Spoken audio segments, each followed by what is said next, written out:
자, 목도 한번 돌려보고. 자, 우리 옆에 친구랑 인사 나눠볼까요? 잘 지냈니? 야, 한 주간도 고생했다. 사느라고 아주 고생했어. 어유, 잘 지내. 아이고.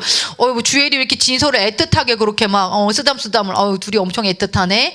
자, 좋아요. 자, 오늘은요, 무너진 성전의 회복. 뭐라고요? 무너진 성전의 회복이라는 제목을 가지고 여러분과 함께 말씀을 나눠보고자 합니다. 지난 시간까지만 해도요, 우리 역대상, 역대하를 배우면서요, 왕들의 계보를 막 우리가 배웠죠, 그죠? 그리고 북이스라엘은 누구였나, 남유다에는 누구였나, 그러면서 그 특별히 하나님의 말씀을 순종하느냐 안 순종하느냐에 따라서 5가지 유형의 그런 왕들이 있었다라는 걸 딱 배우고, 따단 연대기 순으로 가면 얼마나 좋겠습니까만은요, 세월이 엄청나게 점핑을 해버려요. 약간 이때부터는 성경 순서가 이쪽 갔다 저쪽 갔다가 이렇게 합니다. 여러분 혼란스러워하지 마시고 그래도 잘 따라와 주셨으면 좋겠어요. 오늘 에스라서는요, 그 역대하의 마지막 왕 시드기야를 끝으로 해서 그때 마지막에 예레미야와 이사야가요 막 부르짖어요. 얘들아, 정신 차려. 너네 정신 차리지 않으면은 이방 민족에 의해서 너네 다 멸망당해. 이미 북이스라엘은 그렇게 멸망당하고요.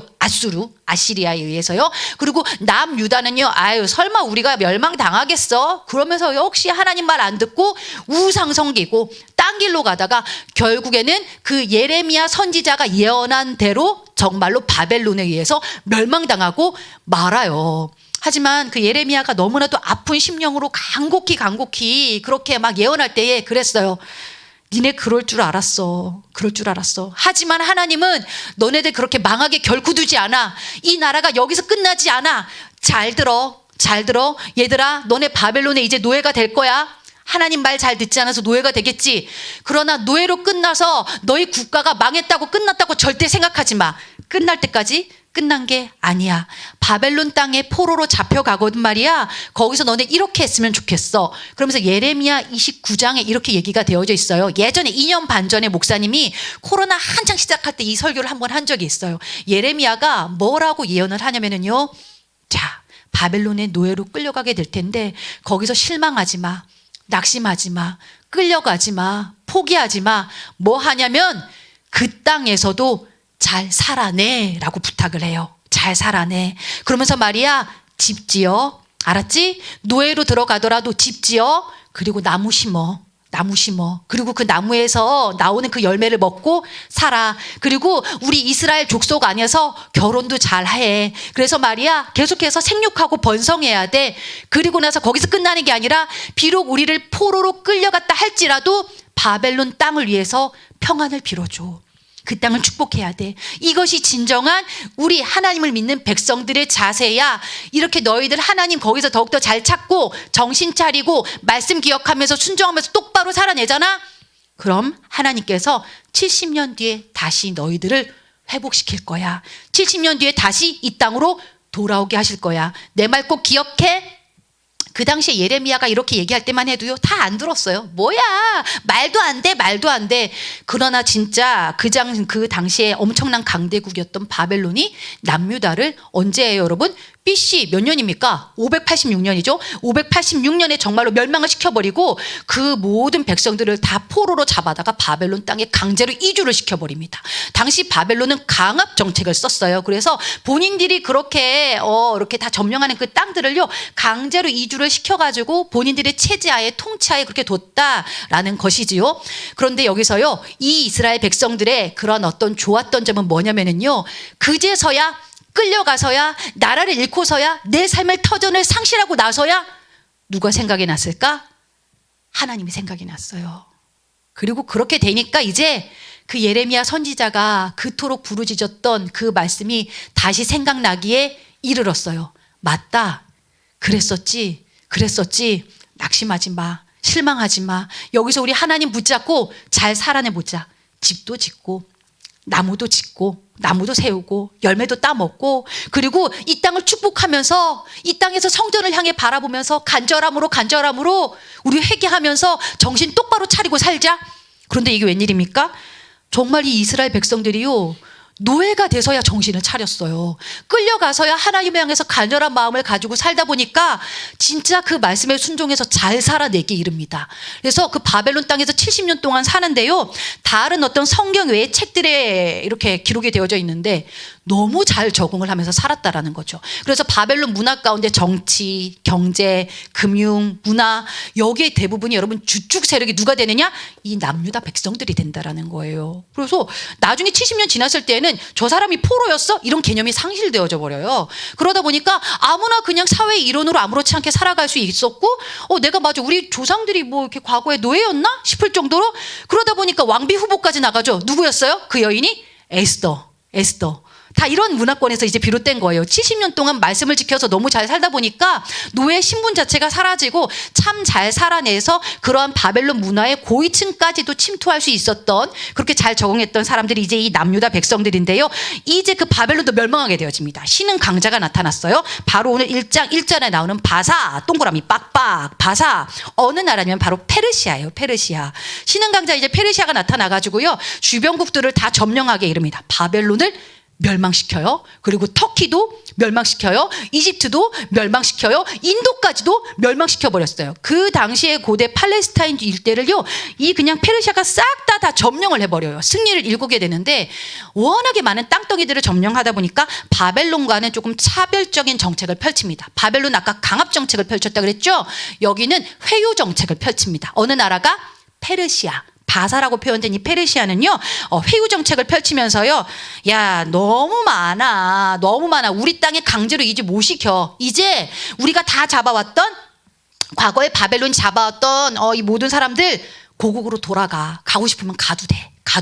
가서 대신 너희들이 뭐 하고 있는지 우리한테 보고 정도만 해주면 된다. 알았지? 너희들의 통치권은 물론 우리한테 있지만 그래도 각자 나라도 돌아가서 이제는 너희들 신 잘 섬기고 그러면서 잘 살아. 그래서 회유 정책을 펼치는데요. 그 회유 정책 중에서도 특별히 하나님께서 마음을 움직이셔서 남유다를 선대한 왕이 있었으니 바로 여러분 1장 1절에 나오는 고레스 왕이었다라는 겁니다. 고레스 밑줄 쫙. 바사왕 고레스 원년에 여호와께서 예레미야의 입을 통하여 하신 말씀을 이루게 하시려고 예레미야 밑줄 쫙. 아까 얘기했죠. 예레미야 29장을 통해서 이미 70년 전에 예언을 했다 그랬잖아요. 너네 이제 끌려갈 거야. 어떻게 될 거야. 그 말씀을 이루게 하시려고 바사왕 고레스의 마음을 감동시키심에 그가 온 나라에 공포도 하고 조서도 내려도 이르되 하나님을 모르는 왕이에요. 고레스 왕은요. 페르시아의 왕이요. 뭐라고 조서를 지금 내렸대요? 자, 바사왕 고레스는 말하노니 2절입니다. 하늘의 하나님 여호와께서 어머나 세상 모든 나라를 내게 주셨고 나에게 명령하사 유다 예루살렘의 성전을 건축하라 하셨나니 말도 안 돼요. 하나님을 믿는 왕이요? 아니요. 이방의 왕이 여호와께서 누가 보면 엄청난 신앙 고백이에요. 하나님을 향한 열심히 특심한 자가 하는 얘기 같은데 알고 보면은요 믿음이 있는 사람의 예언이 아닙니다. 얘기가 아닙니다. 나에게 명령하셨어. 나에게 마음을 주셔서 너네 이제 돌아가서 뭐 하래요? 예루살렘에 성전 건축해 라고요. 누가요? 남의 땅에 이방신을 섬기는 그 페르시아 왕 고레스 왕이 이런 얘기를 하는 거예요. 하나님께서 마음을 주시지 않으면 도대체 이런 일이 일어날 수가 없는데, 그쵸? 그래서 그 이방 왕을 통해서 이제 어떻게 되어집니까? 3절 이스라엘의 하나님은 참 신이시라. 너희 중에 그의 백성된 자는 다 유다 예루살렘으로 올라가서 이스라엘의 하나님 여호와의 성전을 건축하라. 그는 예루살렘에 계신 하나님이시라. 이야, 놀랍지 않습니까? 말씀을 지켜내시기 위해서 하나님은 누구도 사용하신다? 믿지 않는 자까지도, 이방 어떤 민족까지도 사용하신 분이 바로 누구다?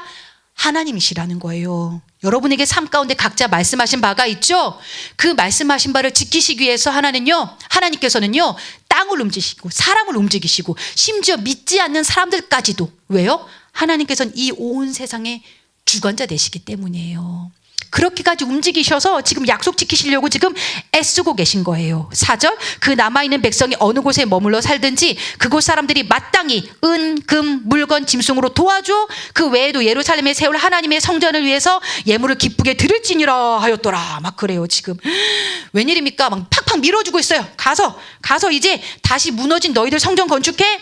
5절 이에 유다와 베냐민 족장들과 제사장들과 레위 사람들과 그 마음이 하나님께 감동을 받고 올라가서 예루살렘의 여호와의 성전을 건축하고자 하는 자가 다 일어나니 그 사면 사람들이 은그릇과 금과 물품들과 짐승과 보물로 돕고 그 외에도 예물을 기쁘게 드렸더라. 자, 여러분 보십시오. 아까 전에도 얘기했어요. 이미 70년 동안 살면서 세대가 한 두세 대는 지금 거듭난 거예요. 다 정착했어요. 너무 잘 살아요. 이미 충분히 이 땅은 이제 우리 고향이야. 우리 집이야. 그리고 뒤에 태어난 세대들은 예루살렘이 어떻게 생겼는지도 몰라요. 그죠? 굳이 여러분 이런 상황에서 식사동 너무 좋아요? 여러분 태어났어요? 그쵸? 너무나도 좋은데 여러분에게 자, 얘들아, 우리 저 울릉도에 하나님의 성전이 있는데 다 무너졌는데 그 땅이 원래 우리 원래 지교야, 원래 모교회였어, 모교회. 자, 그 땅을 우리 건축하러 가자. 막 이러면 여러분 이제 어떻게 했어요? 다 내려놔야 돼요. 이미 다 여기서 막 안정적이야, 안정적. 여러분 커가지고 말이야. 이미 막 시집도 가고 장가도 가고 여기 막 벌써 저기 뭐 이렇게 식사동이 유명 대스타가 됐어. 현민이는 여기 식사동 건물주가 되고 막 말이야 이제. 그리고 이제 막 주원이는 벌써 여기서 뭐 큰 사업해. 지금 뭐 여기 또 벌써 여기는 여기 아이돌이야. 식사동에서 아이돌이 됐어. 끝났어. 적응 끝났는데 굳이 울릉도로 가라. 여러분에게 이런 사명이 떨어졌을 때 여러분 가는 거 쉽겠어요? 어렵겠어요? 물어볼게요. 쉬워요? 어려워요? 현민아, 너의 건물과 너의 모든 소유와 너의 사랑이 여기에 있어. 그거 버리고 하나님이 가라면 갈 수 있어 없어? 힘들죠. 맞아요. 힘들죠. 그 당시에도 그랬어요. 그러다 보니까 그냥 그 상황을 배려를 했어요. 마음을 주셔서 떠날 사람은 떠나시고 남아있는 자는 그러면 도와주십시오. 기도해 주시고. 그러다 보니까 두 부류로 나눴다라는 거예요. 고잉 하는 사람이 있었고 기빙 하는 사람이 있었다고 그래요. 그래서 하나님께서 마음 주셔서 총 3번에 걸쳐서 이제는 포로 귀환이 이루어지는데요. 첫 번째 귀환이 바로 오늘 사건이에요. 누가 주축이 되냐면 수룹바벨과 예수아가 주축이 돼서 1차 귀환이 이루어지는데요. 이때 그 하나님께서 마음을 움직여서 70년 동안에 내 모든 터전을 버리고 쫓아간 사람이 5만 명이었다라는 것입니다. 이야, 이거 놀랍지 않습니까? 그렇죠? 그때는 어떤 마음이었을까? 너무 간절해. 너무 돌아가고 싶고 너무 믿음으로 살고 싶고 이제는 하나님 중심으로 살고 싶어서 내 모든 것 다 버리고 갔던 사람이 5만 명이 올라갔다라는 거예요. 그렇다고 해서 남아있는 사람을 뭘 하면 안 돼요? 이 남아있는 사람들은 기쁨으로 모든 걸 다 서포트를 해줬어요. 은과 금과 짐승과 모든 것들을 하면서 축복해주고 기도해주고 모두가 아름답게 그렇게 지금 자리를 잡아가고 있는 모습이에요.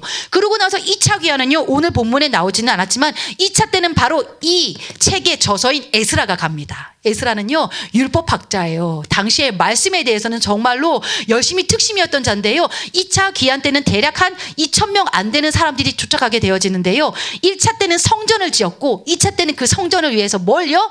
말씀을 다시 회복하는 역사가 일어나게 되어집니다. 말씀을 다시 세우게 되어져요. 그리고 3차 때 누가 가냐? 바로 에스라 다음에 나오는 느헤미야예요. 느헤미야가 가서 성전 지어졌지, 말씀 살아났지, 그 다음 성벽을 재건하게 되어지는 거예요. 그렇게 3차에 걸쳐서 이렇게 이스라엘 백성들이요 다시 돌아가게 되어지는데요. 이거 쉽지 않잖아요. 그렇죠? 그런데 여기서 보십시오. 참 재미있는 사건이 나와요.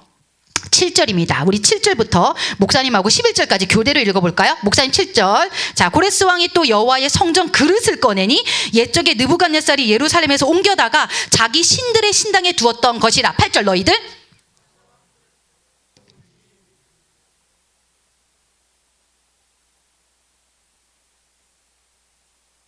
그 수는 금접시가 30개요, 은접시가 1000개요, 칼이 29개요.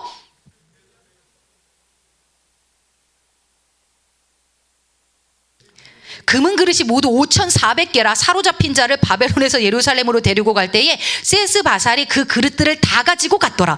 여러분 지금 읽은 데에는 뭐가 지금 계속해서 나오고 있죠? 뭘 챙겨줬대요? 그릇, 무슨 혼수품도 아니고, 그죠? 이 그릇들이 도대체 무엇이었을까? 이렇게 대이동을 하고 다시 무너진 성전을 이렇게 재건하는데요. 특별히 고레스 왕이 보니까 그릇들을 살뜰하게 챙겨줬는데 이 그릇들이 뭐냐면 70년 전 바벨론이 그 솔로몬 성전을 막 회파했을 때에 그 솔로몬 성전 안에 있는 그릇을 챙겨온 거예요. 전리품으로 챙겨왔는데 그 그릇이 대략 몇 개였다라는 거예요? 5,400개를요. 그래서 5,400개를 가지고 와서 어디에 놔뒀대요? 7절. 신들의 신당에 두었대요. 신들의 신당에 왜 그릇들을 두었을까? 그러면서 왜 이렇게 그릇을 강조했을까? 너네 궁금하지 않니? 뭐야, 왜 이렇게 그릇 챙겨준 걸 강조를 해? 그리고 그 그릇이 진짜 값진 것이었어. 70년을 버텨냈어, 얘가. 70년을 버텨내면서 반짝반짝 빛이 내면서 이 그릇들이 다 다시 돌아왔는데, 여러분, 당시 이런 문화가 있었습니다. 나라를 점령할 때요, 이제 신당과 성전들을 다 이렇게 막 이렇게 점령을 하죠. 그러면은 그 당시 왕들은요, 그 신전 안에 모시고 있는 신상들을 데리고 왔습니다. 신상들을 데리고 와서 자신들의 신전 안에 이렇게 모셔놔요. 그럼 이제 뭐가 되어지냐면요, 그 나라의 신이요, 이제는 우리나라를 보호하는 신이 되어지는 거예요. 당시의 신관념은 장소에 따라 신이 마음을 바꿔요. 이해가 되십니까? 그래서요, 우리가 제주도에서 믿는 신상을 가지고 와가지고 우리 일산에다 갖다 놓으면은 그 신은 이제 누구를 위한 신이 되는 거예요? 제주가 아니라 일산을 위한 신이 되어지는 거예요. 그 당시에는요. 그래서 꼭 싸움을 하면은 신전에서 이렇게 신상을 전리품으로 가져왔는데, 문제는 뭐냐면은요, 모든 신들이 신상이 있는데 여호와 하나님만 형상이 없는 거예요. 하나님만 눈에 보이지 않으시는 거예요. 그래서 이거 어떡하다, 난감하네. 이런 적이 없으니까 그 바벨론 사람들이 뭘 챙겨왔을까? 신상 대신 그릇을 챙겨온 거예요. 그 그릇이 곧 뭐였다? 그들에게는 하나의 신상이었다라는 거예요. 그 그릇이 여호와의 상이었던 거예요. 그래서 그 그릇을 그토록 귀하게 여겼던 것은 그 그릇을 마치 그들은 우상으로 섬겼던 거예요. 그래서 여러분의 이제 성전을 위해서 이 그릇 다 챙겨가라. 너희의 신은 형상이 없으니까 이 그릇을 우리가 챙겨왔거든. 그릇 챙겨가, 그릇 챙겨가. 너네 여호와 챙겨가. 그 개념으로 지금 이 그릇을 살뜰하게 챙겨준 거예요. 그뿐만 아니라 그때 그 그릇이 어떤 그릇이에요? 다윗과 솔로몬이 전쟁해가지고 하나하나 귀하게 닦아내고 만들어낸 그런 그릇들이잖아요. 얼마나 아름답고 귀한 것들이었겠어요. 그렇죠? 이것을 통해서요, 그릇까지도 살뜰하게 다 챙겨서 예루살렘 성전으로 다시 보내주는 일들이 일어나게 되어지는데요. 여러분, 아까도 말씀드렸지만 이거 뭐야 할 수 있어요. 1장 1절에서부터 11절까지 이거 뭐야? 하지만 아까 우리 배경도 말씀드렸어요. 그렇죠? 이렇게 5만 명이나 마음을 다해서 가고, 그리고 무너지는 보이지도 않는 그 성전 다시 한번 지어보겠다고 이 모든 그릇까지 해서 은과 금과 짐승까지 다 살뜰하게 챙겨줬던 우리 유다 백성들의 이 마음, 이거는요 보통 마음이 아니라는 거예요. 창세기부터 우리 말라기 것까지요 보면은요, 이 성경 보면 막 답답해요. 어쩜 인간이 이러냐, 어쩜 이렇게 하나님을 자꾸만 잃어버리냐, 어쩜 자꾸 이렇게 망가져. 그나마 마음 편하는 게 에스라, 느헤미야 이쪽 부분이에요. 여러분, 깨어 있었다. 그래도 이렇게 뭔가 우리가 초라하고 노예 상태로 끌려 있다가 아무것도 보이지 않는 성전을 다시 한번 지으려고 믿음으로 발걸음을 내디는 그 순간이 그나마 이스라엘 백성이 가장 하나님의 사람다웠을 시기였다라는 것이죠.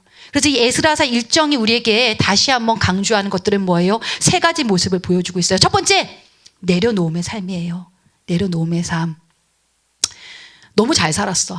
포로 생활로 너무 잘 살아서 바벨론의 그 뛰어난 문명과 함께 너무나도 아름다운 도시에서 잘 먹고 잘 살았는데, 말씀 따라서. 그런데 이제 뭐 해야 돼요? 다 내려놔야만 돼요. 내려놔. 그런데 성령께서 역사하시니까 어떻게 돼요? 내려놔서 가더라는 거예요. 5만 명이요. 목사님은 지금 이런 거 요청하면 우리 몇 명이나 갈 수 있을까? 5명이나 가려나? 잘 모르겠는데 5만 명이 성령에 감동돼서 앞이 보이지 않는 그 길을 가는 거예요. 근데 이게 뭐다? 믿음이라는 거예요. 하나님께서 나에게 말씀하시는 것은 때로는요, 나의 편안함과 나의 유익과 나의 그 모든 안락함을 내려놓는 그러한 삶이에요. 그럼에도 불구하고 하나님께서 함께 하시는 길이라면 나는 내려놓겠습니다. 이스라엘 백성 안에 이 내려놓음의 모습이 있었다라는 것이고요. 두 번째, 이 사람들이 지금 왜 예루살렘으로 돌아가요? 뭐 지으려고? 무너진 성전 지으려고 가는 거잖아요. 굳이 그 성전 지어서 뭐 하려고? 그죠? 그런데 무슨 마음이 있었을까? 성전을 향해서 그토록 목숨 걸면서 내 모든 삶의 터전 내려놓고 달려갔던 이유는요, 그들의 삶의 전부가 누구인지 알았기 때문이에요. 내 삶의 주인이 누구인지 알았기 때문이에요. 즉, 누구 중심으로 살고 싶었다? 하나님 중심으로 살고 싶었다라는 거예요. 이스라엘 백성들이 나와 보니까 알겠어. 포로 생활 해보니까 알겠어. 우리의 삶의 주인 오직 하나님이셔야만 해. 나는 하나님 빼면 아무것도 아니야. 내 삶의 주인은 온전히 하나님이야. 내 삶의 주인은 이 모든 세상을 다 지으신 창조주 하나님이셔. 난 그 하나님 중심으로 살 거야. 이 태도가 그들 안에 있었어요. 성전 중심의 삶, 즉 하나님 중심의 삶. 마지막으로 어떠한 삶의 모습이 있었죠? 모든 것 다 내어드림이죠. 내어드림. 하나님 드려요. 내 인생 걸고 가는 거잖아요. 그렇죠? 내 인생을 걸고 가는 길이기 때문에 내 삶 드려요. 내 시간 드려요. 그리고 또 뭐 남아있는 사람들은 내 물질 드려요. 하나님 앞에 드려요. 여러분 마음 없으면은요 우리 커피 하나 뽑아주는 것도 이건 못합니다. 그죠? 그런데 그 정도로 드릴 수 있었다라는 건 진정으로 그들이 깨달아 보니까 광야에 나와 보니까 너무나도 하나님 없이는 우리가 아무것도 아니라는 걸 깨달았기 때문이에요. 직면했기 때문이에요, 여러분. 이제 말씀을 정리하려고 합니다. 에스라서가 우리에게 주는 교훈, 무너진 성전의 회복. 지난 시간에도 얘기했지만 이 성전은 눈에 보이는 물론 예루살렘 성전 건축물일 수도 있어요. 외형적인 이런 어떤 건물일 수도 있어요. 하지만 진정으로 하나님께서 우리에게 원하시는 건 건물이 아니에요. 뭐다? 우리예요. 우리. 무너진 성전의 회복. 얘들아, 너희 삶 안에, 너희 마음 안에 하나님의 성전이 다시 회복되어졌으면 좋겠어. 어떻게 회복되어져야 될까? 내려놔. 내려놔. 세상적으로 그렇게 집요하게 붙잡고 있는 그거 내려놔. 그리고 네 마음 안에, 네 삶 중심에 하나님을 모셔. 하나님을 모셔. 성전의 주인은 누구여야 한다? 하나님이셔야만 한다. 네 마음의 주인은 바로 하나님이셔야만 한다. 마지막 뭐요? 드리세요. 여러분의 삶은 하나님 앞에 드리셨으면 해요. 여러분의 꿈도, 여러분의 계획도, 여러분의 시간도, 여러분의 건강도, 여러분의 물질도. 우리는 원래 하나님 거잖아요. 그렇죠? 뭐 주셔서 이렇게 하는 게 아니라요. 원래 자리로 돌아가는 거예요. 우리가 너무나도 지금 어긋나 있기 때문에, 너무나도 지금 곁길로 왔기 때문에 다시 제자리로 돌아가는 거예요. 많이 고장났어요? 많이 돌아왔어요? 그러면 다시 제자리로 갑시다. 무너진 성전 회복합시다. 다시 회복합시다. 그래서요, 여러분의 삶의 주인이 다시 하나님 되셔서 그렇게 하나님 따라, 하나님 쫓아, 하나님 중심으로 살아간 우리가 되어지기를 주님의 이름으로 축복합니다. 이 시간 같이 기도하시겠습니다, 여러분. 어때요?